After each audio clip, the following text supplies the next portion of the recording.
Bismillahirrahmanirrahim. Assalamualaikum warahmatullahi wabarakatuh. Waalaikumsalam warahmatullahi wabarakatuh. Setelah beberapa hari kita mempelajari tentang ilmu nahwu di kitab Imriti, di pertemuan berikutnya kita akan mempelajari ilmu sarofnya yang akan kita pelajari menggunakan kitab maksud. Jadi memang antara nahwu dan sorof itu tidak bisa terpisahkan dan harus dipelajari bagi orang yang ingin mempelajari baca kitab. Kenapa demikian? Karena kedua ilmu ini kaitannya dengan cara baca lafaz. Kalau nahwu itu cara baca akhir dari suatu lafaz atau kalimat, sedangkan sorof itu adalah cara menentukan harokat awal dari kalimat tersebut. Jadi misal saya kasih gambaran,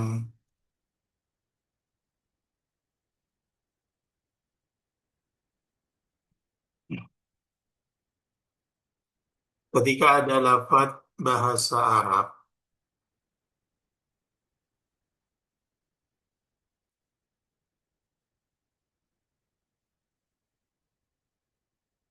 maka untuk mengetahui cara bacanya, itu memerlukan dua ilmu. Yang pertama adalah ilmu sorof, yang kedua adalah ilmu nahwu. Untuk ilmu sorof, untuk ilmu nahwu, sebagaimana pelajaran sebelumnya, itu adalah cara kita mengetahui bacaan akhirnya. Ini mau dibaca lun, lan, lin, atau dibaca sukun. Begitu juga ini, gimana cara bacanya kalau berupa fiil. Apakah la, li, atau lu itu semua tergantung dari ilmu nahwunya, kedudukannya sebagai apa, i'rabnya i'rab apa. Itu semua ranah dari ilmu nahwu. Sementara ilmu sorof itu mempelajari tasrif dari suatu lafaz. Jadi kalau misal ada huruf seperti ini, ada dua huruf, dua kalimat seperti ini, yang hanya dibedakan dengan satu huruf di tengahnya, ini gimana cara bacanya? Makanya dijelaskan di sorof, kalau ada tulisan seperti ini, ada sin, ada ta, ada alif, berarti ini fi'il madi, ikut wazan, istafala, istamala, jadinya istamala. Kalau setelah mimnya ada alifnya, oh berarti ini masdar, bukan fi'il madinya. Jadi bacanya istimala, Nah, istimalun. Oh, kalau kayak gini isim, kalau ini fiil. Nah, ini semua bisa diketahui cara baca bagian depan ini dengan ilmu sorof. Dengan menghafalkan semua tasrifan, memahami bagaimana cara mentasrif lafaz. Sementara untuk mengetahui bacaan akhirnya, di situ ranah dari ilmu nahwu. nah, Apakah dibaca rofa atau nasob atau cer. Misal juga ada lafaz,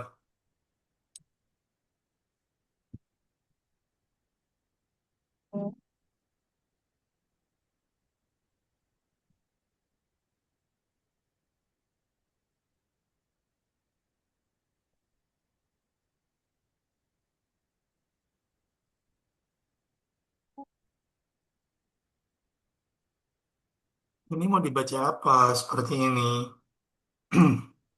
Nah, disitulah fungsinya ilmu. Ini min. Min ini pelajaran di ilmu nahwu. Oh, berarti kalau ini min, berarti ini kalimat isim setelahnya. Ini kod. Kod itu tanda kalimat fiil. Di nahwu dijelaskan. Nah, iya, setelah tahu kalau ini fiil, ini isim, maka tinggal cari tahu gimana cara bacanya. Cara tahunya lihat di ilmu sarrafnya. Oh, kalau wazan seperti ini, doribun, maka bacanya fa'ilun. Ikut wazan fa'ilun. ya, Nah, ini kita tahunya dari ilmu sorof. ya. Ini dibaca bun bin atau ban, ini dari ilmu nahwu bin. Kenapa bin? Karena ada huruf Huruf C. cer di depannya. Ya, Nah, ini keterkaitan antara ilmu nahwu sama ilmu sarofnya. Oh, kemudian kod. Kod ini fiil. Biasanya kod itu kalau nggak fiil madi ya fiil mudhari. Nah, tinggal kita lihat ini fi'il madhi atau mudhari. Oh, di awal nggak ada huruf mudhorahnya. Oh, berarti ini fi'il madhi. Tinggal dilihat fi'il madhi wazan apa yang sesuai dengan bentuk tulisannya, ada alifnya. Oh, ini ikut wazan fa'ala, maka bacanya qad Do. roba. Tuh, itu namanya. Ini sekedar menjelaskan bahwa dalam pelajaran baca kitab itu memerlukan dua disiplin ilmu. Yang pertama ilmu nahu, yang kedua adalah ilmu sorof. Kemarin kita sudah mempelajari beberapa ilmu nahu, beberapa kaidah di ilmu nahu, masih nyampe di bab i'rab. Sekarang pembelajarannya mengenai ilmu sorofnya. Bismillahirrahmanirrahim. Ini kitab yang dipakai adalah kitab maksud. Yaqulu ba'da hamdi dzil jalali musalliyan ala nabi wal ali. Abdun asiru rahmatil karimi ay Ahmadu bin Abidir Rahimi.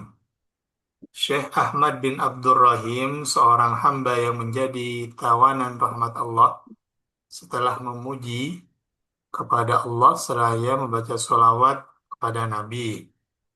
Ini biasanya memang ada dalam para musannif, para muallif, itu sebelum memulai karangannya, biasanya didahului dengan hamdalah, kemudian ada sholawat. Begitu juga di nazam ilmu maksud ini, di kitab maksud. Pengarangnya adalah Syekh Ahmad bin Abdul Rahim. Kemudian pembahasan pertama, fi'lun sulasiyun idza yujarradu abwabuhu sittun kama satursadu. Fi'lun sulasiyun, fi'il sulasi, idza yujarradu ketika tidak ada tambahan, abwabuhu sittun, itu terdapat ada 6 bab. Jadi fi'il itu kalau hurufnya 3 maka namanya sulasi. Kalau 4 rubai, kalau 5 khumasi, kalau 6 sudasi. Sesuai dengan jumlah hurufnya. Ini contoh yang sulasi. Misal awalnya doroba. Ini sulasi karena cuma ada 3 huruf. Kalau kemasukan alif ikut wazan doroba fa'ada. Berarti jadi 4 huruf. Istilahnya fiil rubai. Rubai. Kalau kemasukan tak, setelah kemasukan alif, kemasukan tak, tadoroba menjadi khumasi karena ada 5 huruf. Atau lafat amilah ketika kemasukan alif, sin, dan tak mengikuti wazan istakmala, maka ini disebut fiil sudasi karena terdapat 6 huruf. Atau wazan ifta'ala, ini 5 huruf. Jadi yang pertama, kalau fiil itu terdiri dari 3 huruf, ini nanti ada 6. Ada 6 bab. Babnya itu akan berbeda-beda sesuai dengan harokat ain fiilnya. Ini langsung. Fal ainu in tuftah bimadin faksiri au dumma au faftah laha fil ghabiri. Apabila ain fiil dan dari fiil madi itu dibaca fathah, fa'ala, maka ain fiil dari fiil mudhari'nya itu bisa 3. Jadi yang dimaksud dengan 6 bab dari fiil madi itu adalah sesuai dengan harokat dari ain fiil. Ini istilahnya ain fiil. Kalau yang pertama fa fiil, ain fiil, dan lam fiil. Jadi kalau kita praktekkan ke sini, fa fiilnya adalah do, ain fiilnya adalah ro, lam fiilnya adalah ba. Ain fiil, fa fiil, dan lam fiil. Kalau ain fiilnya berharokat fathah, hmm, maka ain fiil mudhari'nya itu bisa 3 macam. Fa'ala yaf'ilu, fa'ala yaf'ulu, dan fa'ala yaf'alu. Itu 3 bab yang pertama. Kalau fathah, fiil mudhari'nya bisa 3. fa'ala yaf'ilu, contohnya daraba yadribu. Kemudian kalau fa'ala yaf'ulu, nasara yansuru. Contoh lain misal akala ya'kulu. Kemudian fa'ala yaf'alu, fataha yaftahu. Jalasa yajlisu, fa'ala yaf'ilu. Dan itu semua tinggal disesuaikan. Dan kayak gini, penentuan fi'il madi dan fi'il mudhari itu tidak bisa kita tentukan sendiri. Kita harus melihat pada kamus. Karena itu memang sesuatu yang sudah ditentukan oleh orang Arabnya sendiri. Jadi misal fa'ala yaf'ilu, kita ketemu fi'il misal jalasa. Fi'il madinya jalasa. Fi'il mudhari'nya apa ya? Jadi kalau fi'il madinya itu udah jalasa, ain fi'ilnya harokatnya lam, maka ada tiga kemungkinan. Bisa jalasa ya jelisu, ya jelusu, atau ya jelasu. Ya, untuk menentukan dari salah satu di antara yang tiga ini yang benar, maka kita harus merujuk kepada kamus. Ternyata kalau di kamusnya itu jalasa ya jelisu. Atau misal contoh lain, nasoro, menolong. Seperti ini nasoro. Oh, nasoro ternyata yang suruh. Doroba yadribu, akala yakulu. Tuh. Jadi di fiil sulasi, ketika ain fiilnya berharokat fathah, ketika ain fiil madinya berharokat fathah, maka ain fiil mudhari'nya itu bisa dibaca tiga. Bisa kasro, doma, dan fathah. Tuh, tiga bab pertama. Kemudian, wa in tudamma fatmumanha fihi au tangkasir faftah wa kasran ihi. Apabila ain fiil dari fiil madi itu dibaca dhamma, maka ain fiil dari fiil mudhari itu hanya dibaca dhamma. Kalau fiil madinya dhamma faula, maka fiil mudharinya pasti yaf'ulu. Nggak mungkin yaf'alu atau yaf'ilu. Karena kalau dhamma itu cuma dibaca satu, yaitu dhamma juga. Kalau faula, yaf'ulu. Hasuna, yahsunu. Jadi gak ada yang faula tapi fi'il mudhari'nya yaf'ilu atau yaf'alu. Karena cuma bisa dibaca satu, yaitu yaf'ulu. Kemudian, apabila ain fi'il madinya kasroh, fa'ila, maka ain fi'il mudhari'nya itu bisa dibaca dua. Bisa yaf'alu, bisa yaf'ilu. Contohnya alima ya'lamu itu yang fa'ila yaf'alu. Hasiba yahsibu fa'ila yaf'ilu. Dan tidak ada yang dibaca dhammah. Kalau fa'ila itu gak ada fi'il mudhari'nya yang yaf'ulu. Kayak gitu. Jadi lengkap sudah 6 bab. Fi'il sulasi itu ada 6 bab. Yang pertama adalah wazan fa'ala. Fa'ala itu terbagi jadi tiga.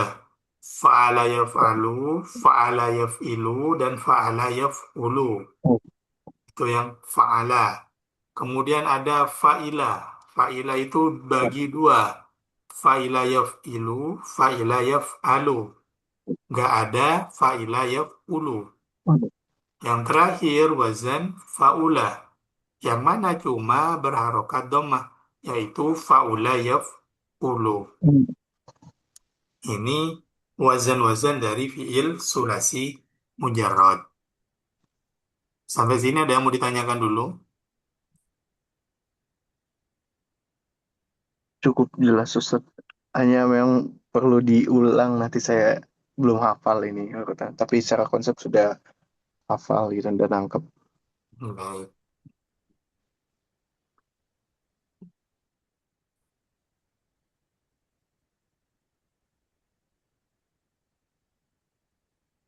Dan ini kalau nggak salah itu ada nadomnya. Fathu domin, fathu kasrin, fathatani, dommu domin,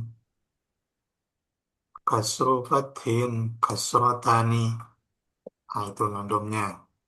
Ini nadom biar mudah nginget. Aslinya kalau diingat gini juga bisa, cuma tuh dulu tuh pernah diajarkan nadom biar mengingat apa namanya? dari tasrif, dari fi'il sulasi mujarrad, biar gak bingung. Jadi nadomnya itu, entah ini diambilkan dari kitab apa ya. Fathu domin, fathu kasrin, fathatani,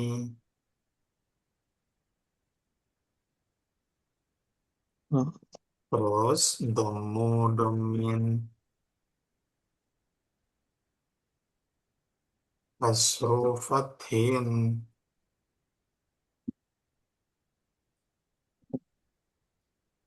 kasrotani. Jadi untuk mengingat bahwa fi'il sulasi mujarrad itu ada 6 bab. Yang pertama, fathu domin. Fathu domin itu berarti fi'il madinya fathah, fi'il mudhari'nya dhammah. Fa'ala yaf'ulu. Daraba, nasara yansuru. Seperti itu.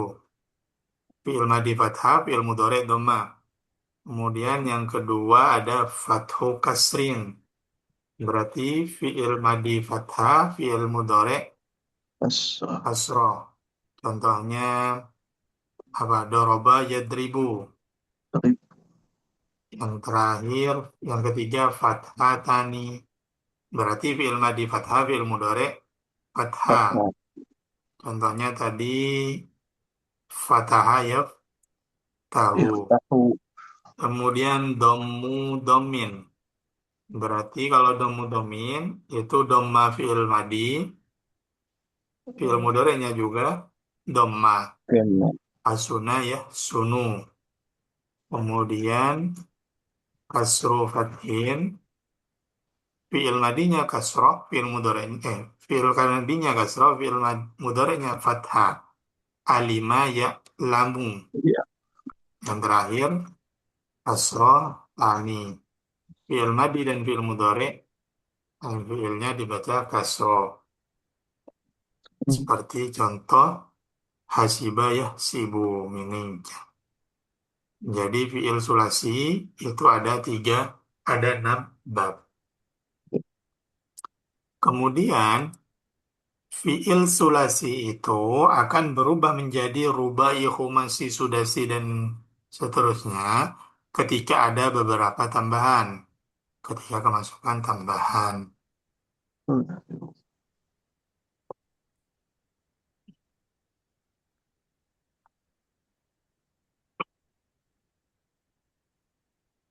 Nanti untuk rubai, khumasi, dan sudasi itu akan ada penjelasan lebih jelasnya. Kemudian walamun au ainun bima qad futiha hal ki siwa dha bisyududi tadaha. Fi'il sulasi mujarrad yang ikut wazan fa'ala yaf'alu. Kalau ada fi'il sulasi ikut wazan fa'ala yaf'alu,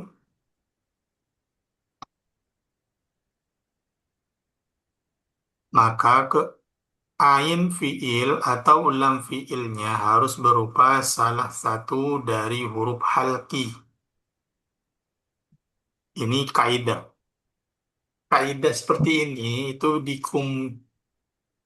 bukan menjadi patokan karena memang pada mulanya susunan huruf bahasa Arab itu sudah ditentukan dari awal sebelum adanya kaidah seperti ini. Cuma karena udah banyak bahasa Arab itu kata kerja itu fi'il madi fi'il mudhari itu sudah ada dan sama ulama dilakukan penelitian, oh ternyata bisa disimpulkan kalau wazan fa'ala yaf'alu biasanya ain fi'il atau lam fi'ilnya itu berupa huruf halki. Ha, hamzah ha, ain, ghain, ha, so. Kebanyakan berupa huruf halki. Bisa itu di ain fi'ilnya atau di lam fi'ilnya. Oke. Jadi dari sekian banyak kata kerja dalam bahasa Arab yang ikut wazan fa'ala yaf'alu disimpulkan oleh ulama bahwa Ain atau lam fiilnya pasti berupa salah satu huruf halki, kecuali beberapa huruf yang syad, yang menyimpang dari kaidah. Jadi bukan ini awal mula ilmu ini itu memang dari huruf dari kata kerjanya dulu udah ada dulu baru dibuat suatu kaidah. Contoh fataha yaftahu. Ini Wah, lam Kak. fiilnya berupa ha. Kemudian ada wadoa Iya, Kak. berupa ain. Nasya'ah berupa alif. Dan ini bisa kita lihat nanti. Misal kita coba buka di amsilati tasrif fa'ala yang yafa'ala yaf'alu. Mana gak ada fa'ala yaf'alu di sini. Ntar saya carikan dulu kitabnya.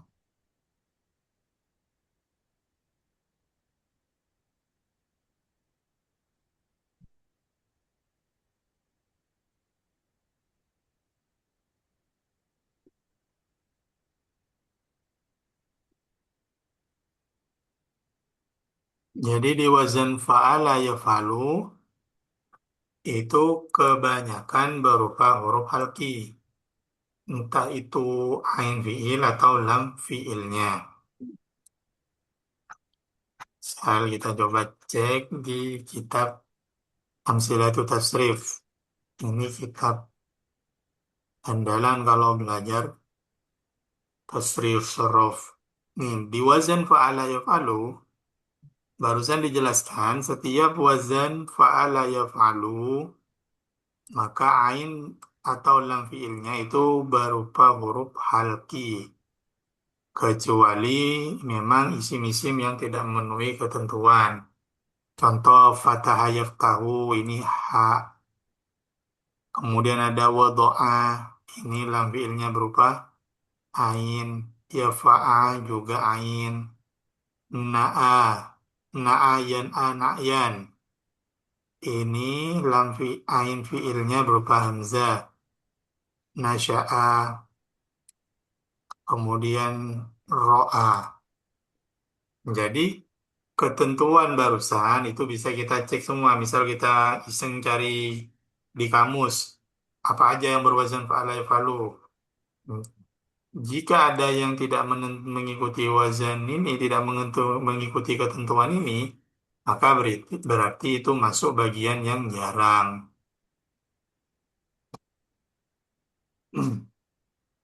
Walamun au ainun bima qad futih. Jadi pasti berupa salah satu huruf halki. Berikutnya, summa rubai bibabin wahidin wal hikbihi sitan bi ghairi zaidi. Fau'ala fa'wala kadha kafai'ala fa'yala fa'la wa kadha fa'lala. Fi'il rubai mujarrad. Jadi dalam istilah ilmu sorof itu ada mujarrad, ada mazid. Kalau mujarrad, maka semua hurufnya itu berupa huruf asli. Kalau sulasi mujarrad, berarti ketiga hurufnya itu semuanya huruf asli. Beda kalau sulasi mazid, berarti ada tambahannya. Kalau rubai, itu kalau rubai yang mujarrad, berarti semua hurufnya itu huruf asli. Empat huruf itu semua asli. Beda kalau cuma rubai mazid. Kalau yang dimaksud rubai mazid, itu bisa dari fiil sulasi yang ditambah satu huruf menjadi fiil rubai. Rubai mujarrad itu wazannya fa'lala yufa'lilu. Fa'lala yufa'lilu. Sementara rubai mulhaq mujarrad, kalau ada fiil rubai mujarrad, di sini juga ada fiil rubai mulhaq mujarrad. Fiil yang asalnya adalah rubai, yang disamakan dengan fiil rubai. Fiil yang bukan rubai tapi disamakan dengan rubai. Contoh, wazan-wazannya ada 6. Fa'ala yufa'wilu, fa'wala yufa'wilu, fa'wala yufa'wilu, fa'yala yufa'yilu, fa'yala yufa'yilu, fa'la yufa'li. Kemudian fa'lala yufa'lilu. Ini yang 2, 3, 4, 5, 6. Ini yang rubai, mulhaq, mujarrad. Nah, ini disebut dengan amsilatul tasrif. Ini juga harus dipaham. Dalam ilmu tasrif itu yang perlu digarisbawahi itu ada dua tasrifan. Ada namanya tasrif lughawi, ada itu namanya tasrif istilahi. Kalau tasrif istilahi itu tasrif yang biasanya ke samping. Fa'ala yaf'ulu fa'lan wa maf'alan itu namanya tasrif istilahi. Tasrif istilahi itu adalah perubahan fi'il madi kepada beberapa bentuk sesuai dengan arti dari bentuknya. Misal, fa'ala fi'il madi itu artinya kan sesuatu yang sudah dikerjakan, pekerjaan yang sudah. Kemudian berganti ke fi'il mudhari, pekerjaan yang sedang atau akan. Misal doroba sedang memukul, yadribu doroba sudah memukul, yadribu sedang memukul. Kalau dorban masdar itu berarti pukulan.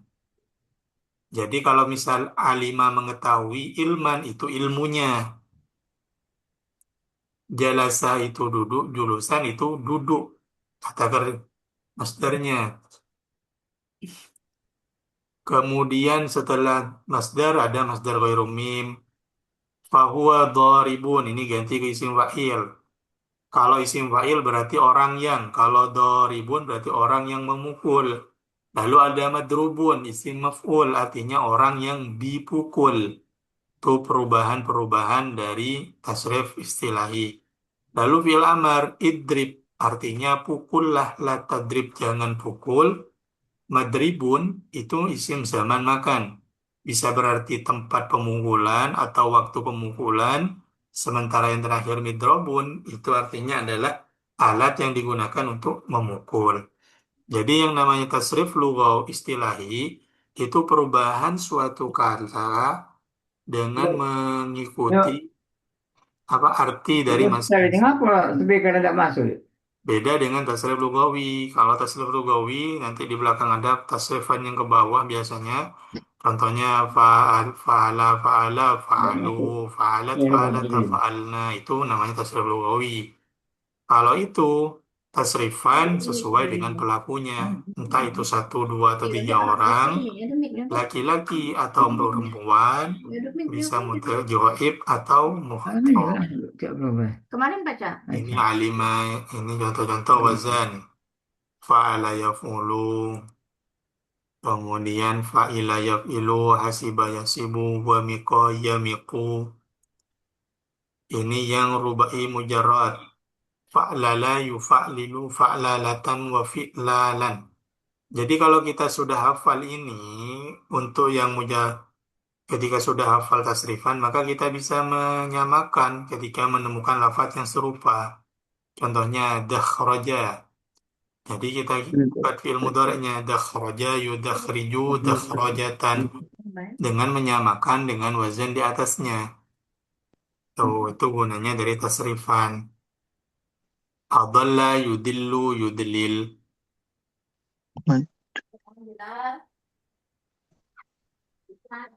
Sampai sini ada pertanyaan? Belum ada Ustaz. Silakan yang bertanya. Materinya untuk malam hari ini selesai. Karena ilmu sorof itu gak sebanyak ilmu nahunya untuk materi.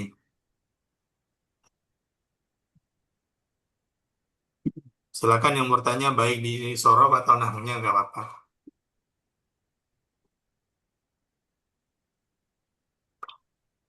Kalau tidak ada, saya akhiri pertemuan malam hari ini. Nanti kalau misal timbul pertanyaan setelah mengulangi, bisa langsung ditanyakan di grup. Bisa dipaham? Oke, siap Ustaz. Baik, sekian dari saya. Assalamualaikum warahmatullahi wabarakatuh. Waalaikumsalam Waalaikumsalam. warahmatullahi Makasih Ustaz. wabarakatuh.